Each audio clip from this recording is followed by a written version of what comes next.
네, 안녕하세요. 저는 플로어타임 홈스쿨의 박세린 실장입니다. 여러분들께서 요즘 플로어타임에 관심이 굉장히 많으시더라고요. 그런데 이 플로어타임을 가정에서 실제로 어떻게 적용해야 할지 많이 갑갑하고 또 어려워하시는 것 같더라고요. 그래서 그런 분들을 위해서 저희 플로어타임 홈스쿨이 탄생을 했습니다. 자폐나 발달 지원 아이들 대상으로 많은 아이들을 치료한 기관에서 만들고 연구하고 고민하여 만든 프로그램인 만큼 많은 분들이 효과를 보고 계세요. 보다 많은 분들이 이러한 좋은 프로그램을 알아가실 수 있도록 오늘 플로어타임 홈스쿨 프로그램에 대해서 몇 가지 소개를 해드리고자 합니다. 자, 그러면 우선 플로어타임의 효과는 어떤 것이 있는지 좀 볼게요. 바로 이런 것들이 있습니다.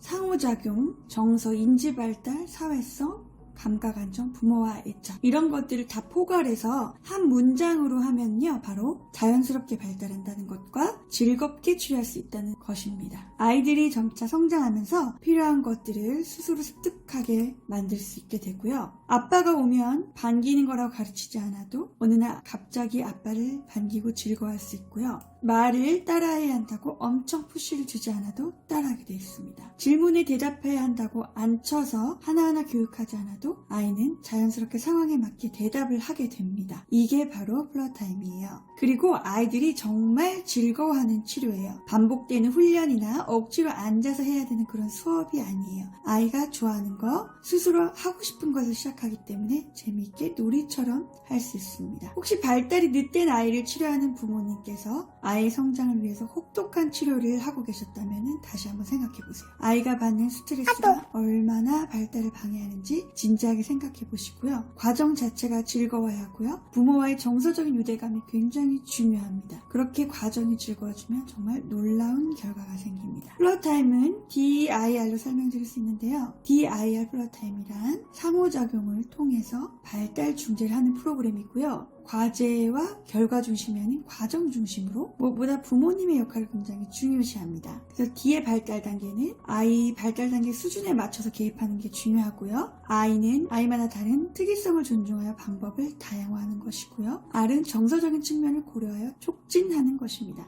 이 세 가지가 톱니바퀴처럼 잘 굴러갈 때 진정으로 플로어타임이 잘 진행됐다고 볼 수 있겠습니다. 이렇게 보면은 굉장히 전문적인 용어로 설명을 한 것 같아서 잘 이해를 못 하실 수도 있는데 그래서 저희가 간단한 예를 가져와 봤습니다. 플로어타임을 우리말로 좀 편하게 표현을 하면요. 아이를 온전히 이해하고 깊이 교감하고 도전하는 것이라고 생각해요. 강아지 비유 든다고 오해하지 마시고 그냥 우화처럼 접근하시면 편하실 거예요. 제가 예전에 TV에 나 혼자 산다를 보는데 지금 깜짝 놀랐어요. 성훈이란 연예인이 이제 유기견 한 마리 입양해서 키우는 내용이었는데요. 이 강아지 이름이 양인데 이 양이가 굉장히 두려움이 많아요. 목줄도 무서워하고 자기 위에 지붕 같은 게 있으면 무서워해가지고 공이 빨래 건조대 안에 들어가면은 거기 안에 들어가지도 않아요. 그리고 잔디 같은 것도 못 밟았거든요. 근데 성훈이라는 좋은 주인을 만나면서 진한 교감을 하고 거기서 점차 도전을 해나가는 모습을 보여주고 있어요. 그래서 이날 처음 잔디도 밟고 그렇게 성장하는 모습을 보여줬거든요. 강압이나 훈련을 하는 것이 아니라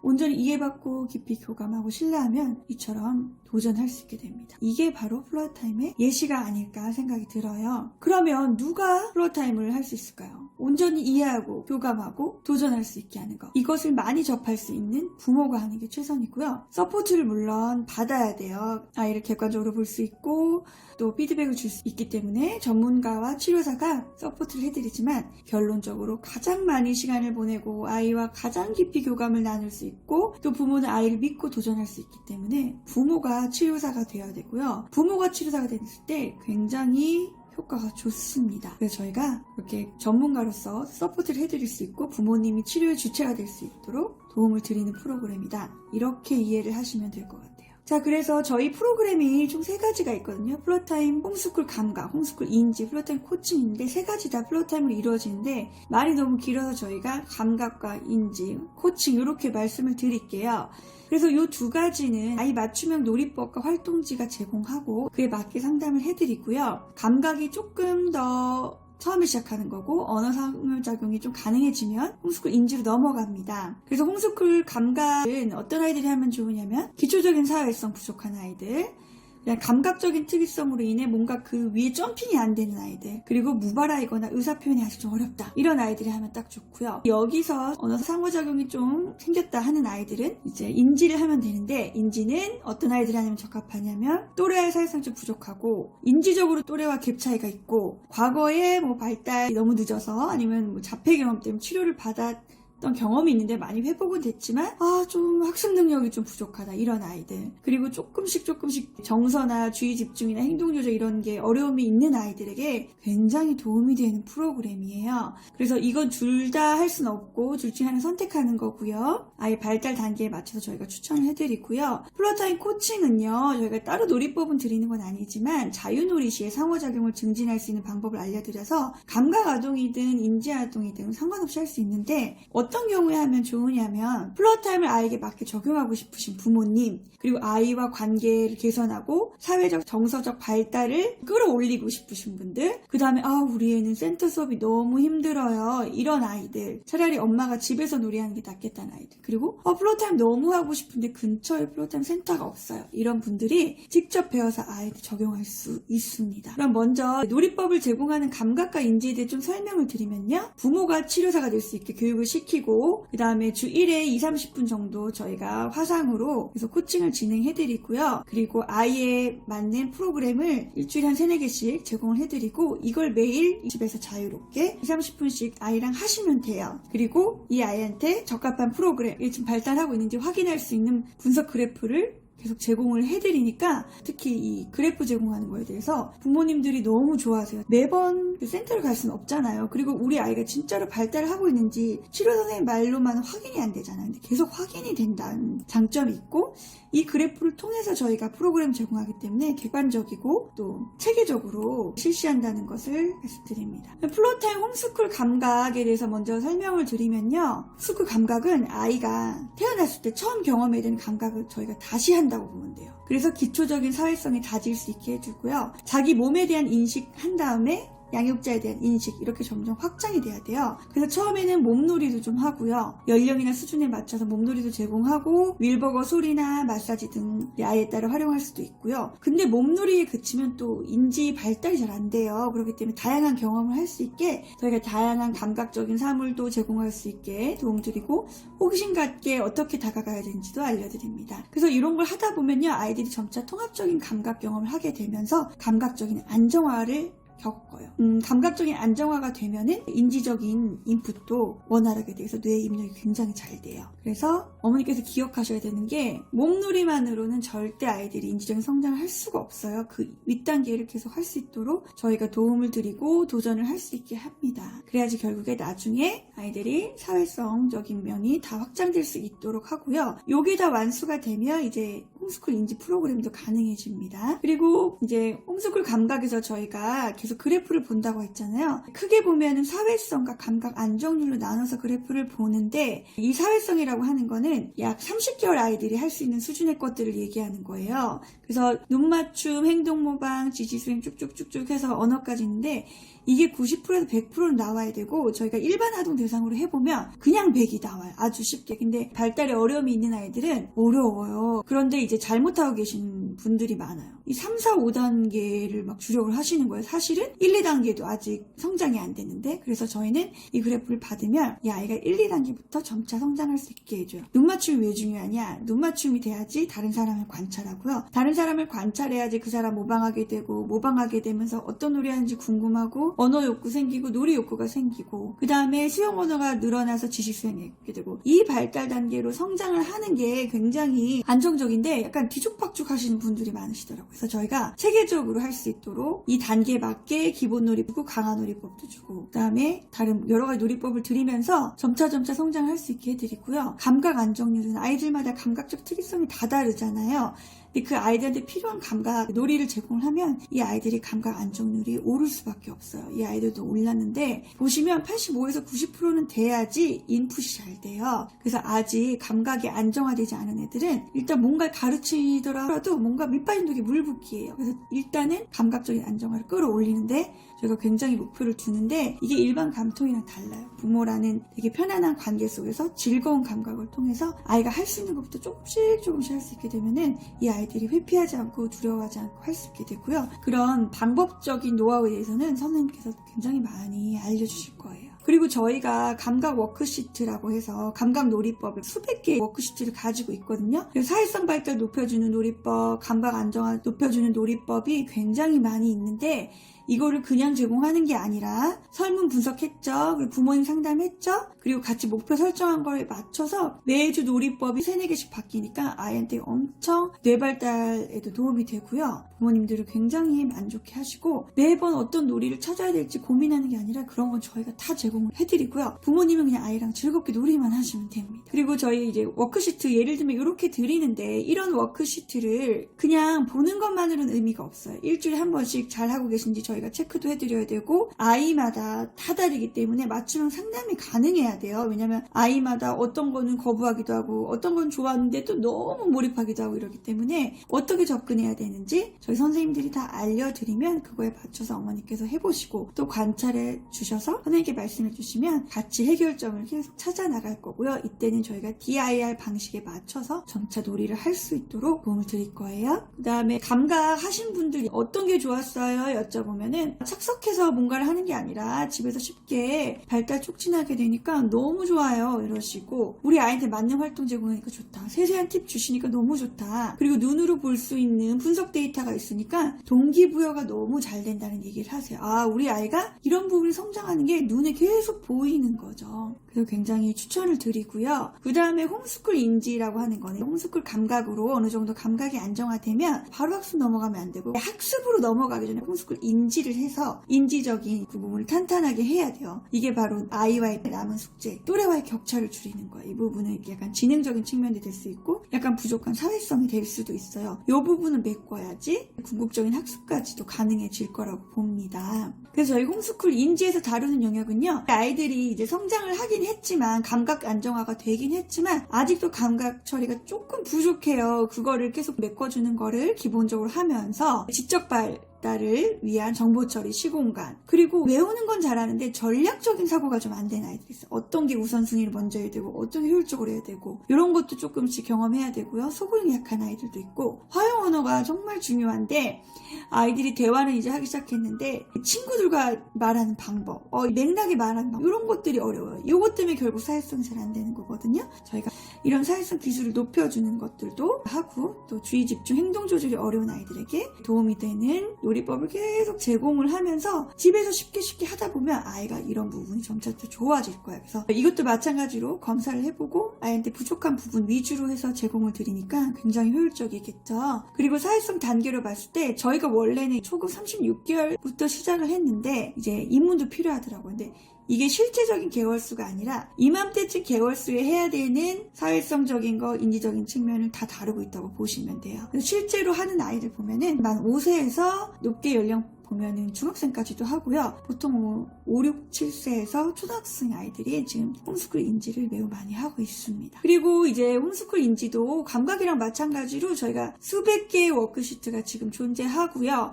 인지 향상, 지능 개발되는 거, 감각 처리, 소근육, 정서 사회성 이런 거에 다 도움이 되는 풀을 마련해 놓고 설문 분석하고 부모 상담하고 목표 설정한 걸 토대로 매주 이것도 마찬가지로 3-4개 놀이법을 제공을 하고 있어요. 근데 예전에 감각처럼 그렇게 너무 쉽진 않아요. 이거는 좀 머리도 써야 되고 생각도 해봐야 되고 부모랑 역할도 바꾸고 해보면서 굉장히 많이 성장을 하고 조금 자기중심적인 부분에서 벗어나서 아이가 이제 다른 사람들 배려도 해보고 그런 것들이 좀 늘어나게 됩니다. 그래서 홈스쿨 인지도 설문을 분석을 해서 각각 영역별로 이 아이가 초급인지 중급인지 고급인지 사회성 단계가 어느 정도 해당하는지에 맞춰서 저희가 놀이법을 제공을 하고요. 이 인지 활동을 집에서 이제 쉽게 하실 수 있게 제공을 해드리는데 이게 쉬워 보이지만 저희 나름대로에는 그 풀에서 여러 가지 과학적인 근거를 바탕으로 제공을 해드리는 거예요. 그러니까 이런 걸 예를 들면은 내 행동을 맞춰봐. 예를 들면 비언어적인 제스처를 이해하지 못해서 사회성이 어려움을 겪는 아이들이 있어요. 그럼 그런 거를 하나하나 배울 수 있게 재미있게 게임식으로 이거 엄마 행동 뭔지 맞춰봐 하면서 여러 가지 행동하고 그거 뭘까 이렇게 해보는 거예요. 그래서 단순히 이렇게 뭐 학습지로 풀거나 책도 볼 수 있지만 결국은 사람이랑 아이가 해야지 사회성이 느는 거잖아요. 그래서 엄마랑 자꾸 연습을 하다 보면 이제 친구들과의 관계 관계에서도 이런 부분이 향상이 되는 거죠. 그리고 홈스쿨 인지랑 자꾸 뭐 다른 여타의 학습지나 아니면 학원이나 아니면 뭐 패드 이런 거랑 이렇게 비슷한 거 아니야 생각했었는데 저희가 실제로 진행해 보니까 완전 다르고 너무 차별성이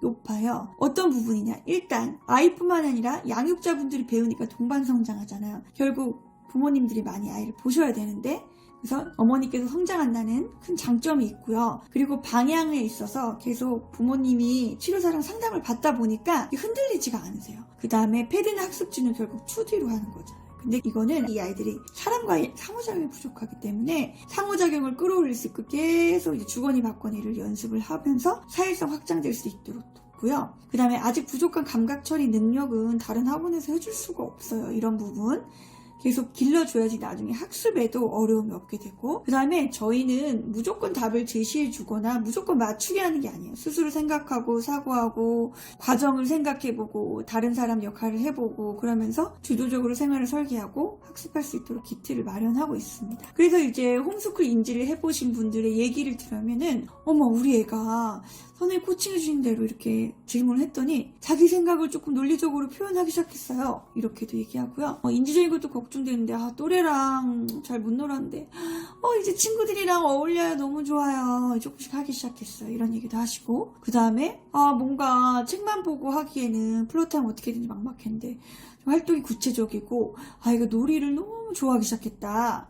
이렇게 말씀하셔요. 그래서 너무너무 만족도가 높습니다. 그 다음에 이제 세 번째 프로그램은 플로타임 코칭인데요. 아까 두 개는 놀이법을 제공을 했다면 이거는 놀이법을 제공하기보다는 일상적인 자유놀이 상황에서 플로타임을 방식을 차용해서 치료 효과를 높이는 건데요. 이거는 어떤 방식으로 좋아지냐면 첫 번째 아이에 대한 정확한 다각도 분석을 하는데 저희가 처음 시작할 때 언어, 감각, 시공과 양육 태도 등 다 검사를 해보고 아이의 영상도 찍어서 결과를 토대로 분석을 해드리고요. 그 다음에 객관적인 관찰을 하는데 어떻게 하냐? 양육자 아이가 1대1을 놀이한 영상을 계속 찍어서 저희한테 보내주셔야 돼요. 그래서 그 결과를 토대로 저희가 얘기를 해드리고 부모님도 사실은 직접 아이랑 놀이한 영상을 대면을 하시고 보셔야 돼요. 그러면 내가 사실은 뭐 열정적으로 놀이하는 줄 알았는데 아니었구나. 내가 조금 아이한테 너무 높은 톤으로 이렇게 혼내는 말투를 하고 있고 이런 걸 좀 깨닫게 되시거든요. 저희가 아무리 얘기해봤자 직접 보셔야 돼요. 그런 부분에서 이제 도움을 받으시고, 그리고 저희가 피드백을 드리는데 DIR 관점에서 피드백을 드리다 보니까 발달을 할 수밖에 없고요.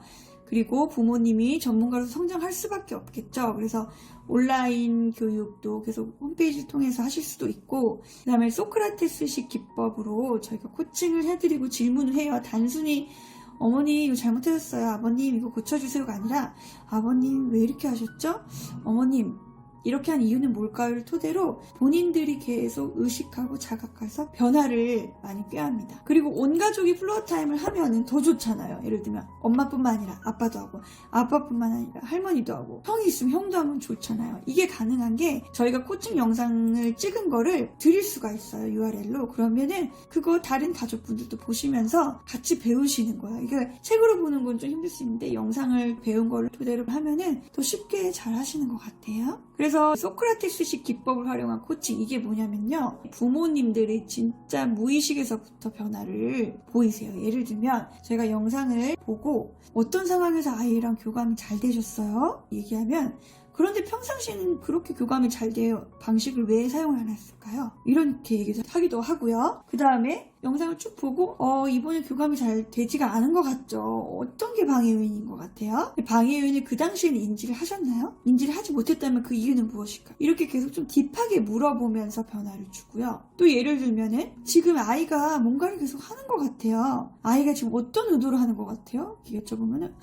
잘 모르시겠다고 하세요. 근데 이제 코칭을 계속 받다 보면은 이제 얘가 이걸 왜 하려는지 알았어요. 그때 제가 무엇을 해야 되는지도 알겠어요. 이런 얘기를 하세요. 왜냐면 의도에 맞게 반응해 주는 게 중요하거든요. 근데 처음에는 의도를 못 읽으세요. 그래서 제가 몇 번 이렇게 분석을 해서 아이가 지금 이런 의도로 이렇게 하는 것 같은데 반응이 지금 제대로 되어 있는 것 같다고 생각하세요? 여쭤보시면 이제 많이 깨닫고 뉘우치시고 많이 바꾸시면서 이제 아이랑 교감이 되기 시작해요. 그래서 플로타임을 해보신 분들이 얘기하기로는 가장 좋은 게 내가 플로타임을 하고 있다고 생각하는데 그거 제대로 하고 있는지 확인받아서 되게 좋다. 그리고 주기적으로 코칭을 받으시니까 좋다고 얘기하시고요.